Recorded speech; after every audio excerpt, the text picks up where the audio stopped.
ভবিষ্যতের সবচেয়ে গুরুত্বপূর্ণ প্রশ্নগুলো নিয়ে আলোচনার জন্য কেমব্রিজ ইউনিভার্সিটি আমন্ত্রণ জানিয়েছিল আচার্য প্রশান্তকে।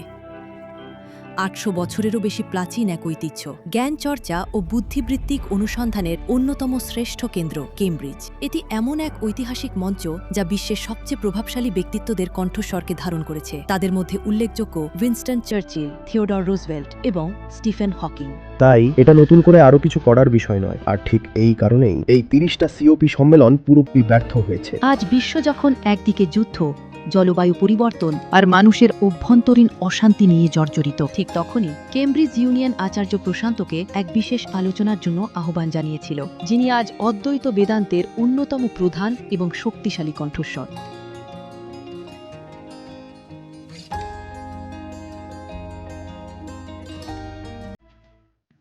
কেমব্রিজ ইউনিয়ন এমন সব বিতর্ক ও আলোচনার সাক্ষী যা সাম্রাজ্য গড়েছে, যুদ্ধ থামিয়েছে আর সমাজকে বদলে দিয়েছে। উইনস্টন চার্চিল হোক, থিওডর রুজভেল্ট কিংবা স্টিফেন হকিং, এই চেম্বারে দাঁড়ানো প্রতিটি মহান বক্তাই পৃথিবীর জন্য একটা ভিশন নিয়ে এসেছিলেন। আজ এই ইউনিয়নে দাঁড়িয়ে বিশ্ববাসীকে আপনি ঠিক কোন বার্তাটি দিতে চান? দেখুন, দুনিয়াতে সবকিছুরই চেষ্টা চলেছে, সবকিছুরই, এবং বিশেষ করে গত 200 বছরে অত্যন্ত সফলভাবেই তা হয়েছে। এইসব প্রচেষ্টা কিসের জন্য ছিল? প্রযুক্তি, ভৌগোলিক বিস্তার, মহাকাশ গবেষণা এবং সমৃদ্ধির লক্ষ্যে। আর পাশ্চাত্য এক্ষেত্রে বিশেষভাবে সফল হয়েছে।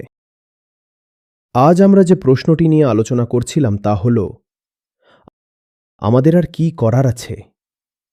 যদি আজ আমরা এমন এক ধ্বংসের মুখে দাঁড়িয়ে থাকি যেখানে আমাদের সব সাফল্যই আমাদের বিলুপ্তির দিকে নিয়ে যাচ্ছে, তাহলে আর কি করা বাকি থাকে? এবং এটা দেখে ভালো লাগলো যে আত্মজ্ঞান বা নিজের সম্পর্কে গণশিক্ষা সম্ভবত একমাত্র জিনিস যা আমরা এখনো চেষ্টা করে দেখিনি।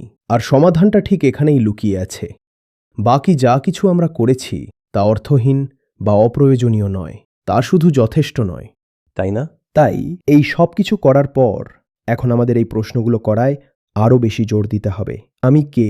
আমি কোথা থেকে আসছি? আমি কি চাই? আমি সত্যিই কতটা অর্জন করেছি? আরও বেশি সংগ্রহ করলেই কি আমার ভেতরের খিদেটা মিটবে, নাকি অন্য কোনো পথ আছে? এবং উত্তরটা সম্পূর্ণ করতে আমরা বলেছি সেই পথের নাম সততা। সততা, প্রেম, সদিচ্ছা সবই সমার্থক। এরাই হলো উত্তর। খুব সুন্দর। তাহলে আপনার কাছে আমার পরবর্তী প্রশ্ন, কেমব্রিজ জাজ বিজনেস স্কুল বিশ্বের নামি দামি সিইও, কেন্দ্রীয় ব্যাংকার এবং নোবেল জয়ীদের তৈরি করেছে। তবুও ধনী দরিদ্রের বৈষম্য আর পৃথিবীর প্রতি আমাদের দায়িত্বের মতো বিষয়ে বক্তব্য রাখার জন্য তারা আমন্ত্রণ জানিয়েছে একজন দার্শনিককে। তাহলে বিশ্বের সবচেয়ে বড় অর্থনৈতিক ও ব্যবসায়িক সমস্যাগুলোর সমাধানে ভারতের ঐতিহ্যবাহী দর্শনের কি দেওয়ার আছে? এটা কিন্তু কোনো বিচ্যুতি, অমিল বা ট্র্যাক পরিবর্তন নয়। আপনি তো জানেন, বিজ্ঞানের জন্য নোবেল পুরস্কার আছে, আবার শান্তির জন্যও আছে। বিজ্ঞান মানুষের জন্য, আর মানুষই শান্তির খোঁজ করে। তাই দিন শেষে তারা প্রত্যেকেই মানুষের কল্যাণের জন্যই কাজ করে গেছেন।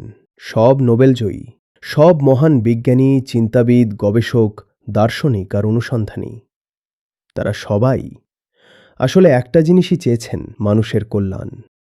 এবং আজ আমরা দেখতে পাচ্ছি যে মানুষের এই কল্যাণ এমন এক পথের মাধ্যমে আসবে যা এই ভেতরের দিকে যায়। মূল বা শিকড়টা লুকিয়ে আছে আমাদের অন্তরে, আর সেটাই হলো আসল দিক। তাই লক্ষ্যটা আসলে একই, তাই না?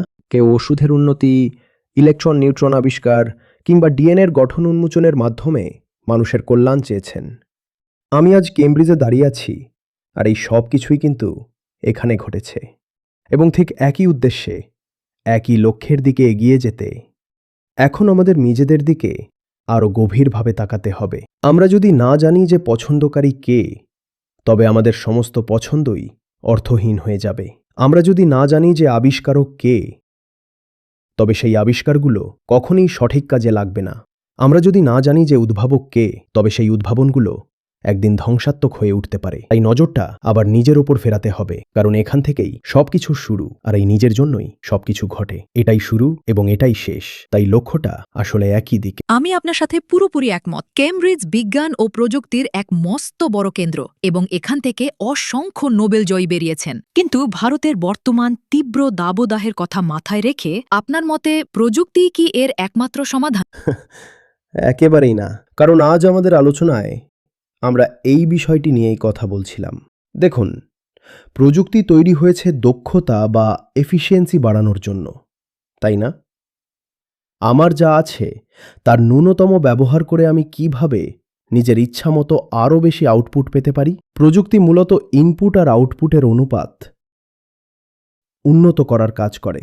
আসল কথা হলো, প্রযুক্তি আমাদের যাই দিক না কেন, আমাদের চাওয়ার কোনো শেষ নেই। আমরা আরও বেশি বেশি করে চাইতে থাকি।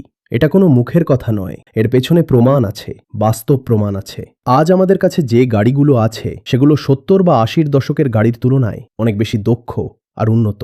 কিন্তু তার মানে কি এই যে বিশ্বজুড়ে কার্বন নির্গমন কমে গেছে? না। আর এই পুরো বিষয়টাই আজ আমরা ভারতে, এমনকি এই লন্ডনে বসে যে তীব্র হিটওয়েভ বা দাবদাহ অনুভব করছি। ঠিক 3 দিন আগেই লন্ডনে এক অস্বাভাবিক হিটওয়েভ চলছিল। তাই আমরা যখনই হিটওয়েভের কথা বলি তখন আসলে আমরা কার্বনের কথাই বলি। আমাদের এটা বুঝতে হবে যে বাতাসে যদি কার্বন ডাইঅক্সাইড থেকে থাকে, তবে সেই কার্বন সৃষ্টিকারী আগুনটা কিন্তু জ্বলছে মানুষের ভেতরে। আজ আমরা ওপরের আকাশে জমে থাকা ধোঁয়া গুনছি আর বলছি আগে 280 ppm ছিল, এখন 430 ppm হয়েছে। কিন্তু আমরা আগুনের উৎসটা খুঁজছি না। এই আগুন জ্বলছে মানুষের অহংকারে, মানুষের অবাধ্য আর অতৃপ্ত মনের ভেতরে। আপনার কাছে যত বড় প্রযুক্তি বা পলিসি থাকুক না কেন, আগুন যদি নেভানো না যায়, তবে সেই আগুন আপনার সব প্রযুক্তি আর পলিসিকে পুড়িয়ে ছারখার করে দেবে। আপনাকে এই আগুনের দিকে তাকাতেই হবে, আপনাকে প্রশ্ন করতে হবে, এই আগুনের দাবিগুলো কি আদৌ সত্যি? আর এটাই হলো একমাত্র পথ। বাকি আপনি অন্য অনেক কিছু নিয়েই আলোচনা করতে পারেন। প্রযুক্তি যেখানেই জিনিসপত্রকে আরও দক্ষ আর সস্তা করেছে, সেখানেই মানুষের ভোগ এক ধাক্কায় অনেক বেড়ে গেছে। আমরা হয়তো ভাবি যে প্রযুক্তি এলে কার্বন নির্গমন কমে যাবে এবং সবাই কম খরচে বেশি জিনিস পেয়ে যাবে, কিন্তু না, বাস্তবে তেমনটা ঘটছে না। কোনো জিনিস যখনই খুব সহজে হাতের কাছে চলে আসে, তখনই তার চাহিদাও মারাত্মকভাবে বেড়ে যায়। অর্থাৎ সহজলভ্যতার অনুপাতে চাহিদাও পাল্লা দিয়ে বাড়ছে। এর সহজ মানে হলো, প্রযুক্তির দিক থেকে আপনি যতই উন্নতি করুন না কেন, মানুষের ভেতরের এই ক্ষুধাকে আপনি কখনোই শান্ত করতে পারবেন না। আর এই দুটো বিষয়কে একসাথে মেলালে এটাই দাঁড়ায় যে কার্বন নির্গমন এভাবে বাড়তেই থাকবে আর তীব্র দাবদাহ আরও ঘন ঘন এবং আরও মারাত্মক রূপ নিয়ে ফিরে আসবে। তাই আমরা যদি তীব্র দাবদাহ রুখতে চাই, আমরা যদি এই গোটা জলবায়ু বিপর্যয়কে থামাতে চাই, তবে আমাদের নজর দিতে হবে মানুষের অন্তরে। শুধু প্রযুক্তি বা পলিসি দিয়ে কিচ্ছু হবে না। পলিসি মেকার বা নীতি নির্ধারকরা হলেন নেতা, আর এই নেতাদের বেছে নেয় ভোটাররা। এই ভোটাররাই আবার উপভোক্তা, যারা কার্বন তৈরির পেছনে আসল দায়ী। তাহলে একজন ভোটার যে নিজেই একজন উপভোক্তা এবং নিজেই কার্বন নির্গমন করছে, সে কেন এমন একজন মানুষকে ক্ষমতায় বসাবে যে তার নিজের ভোগ বিলাসকে কমিয়ে দেওয়ার মতো কোনো পলিসি তৈরি করবে? তাই প্রযুক্তিও কাজ করবে না, পলিসিও কাজ করবে না। একমাত্র নিজের সম্পর্কে এই গণশিক্ষা বা আত্মজ্ঞানই পারে এর সমাধান করতে। ধন্যবাদ। আপনাকেও স্বাগত। আপনি জেনে খুশি হবেন যে আমাদের নিজস্ব একটি অ্যাপ রয়েছে, যেখানে গীতা এবং আমাদের অন্যান্য সমস্ত কোর্স বা প্রোগ্রামগুলো চলে। এখানে বুদ্ধ আছেন, গীতা আছে, উপনিষদ আর অষ্টাবক্র আছেন। এনাদের সান্নিধ্য আমার জীবন বদলেছে। যখন আপনিও এনাদের সান্নিধ্য পাবেন, আপনিও বদলে যাবেন। সংখ্যাটা লাখ না হলেও অন্তত কয়েক হাজার হবেই যাদের জীবনে আমূল পরিবর্তন এসেছে। 2 লাখেরও বেশি গীতা শিক্ষার্থীর সাথে যুক্ত হন আচার্য প্রশান্ত অ্যাপে। গীতা মিশনের সম্পূর্ণ অ্যাক্সেস পান। প্রথম মাসটি আপনার জন্য একদম বিনামূল্যে।